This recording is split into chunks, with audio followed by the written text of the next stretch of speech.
how to identify futures in QGIS. So you may have this whole data and well, you don't really know which one is which because we have 774 local government here. Here it's the same thing as saying you want to identify a layer using the identify tool on ArcGIS. Here the name of the tool is the same. So the tool, I removed it because I want to show you from the very beginning. So if you right click on this hash button here and you come down, you see this tool called attribute toolbar.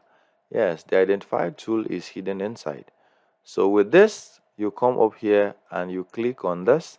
So once you click on it, an identifier result toolbar will come up.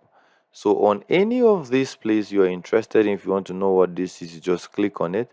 So once you do that, it's going to come up with details of what that individual place location you select is saying. Like now it's saying this is Bauchi State and it is Gamjua local government.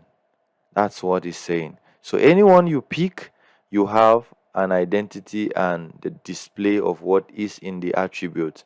So this is how you use the identify tool to identify futures on QGIS. And the name of the tool, when you put this, you see identify futures.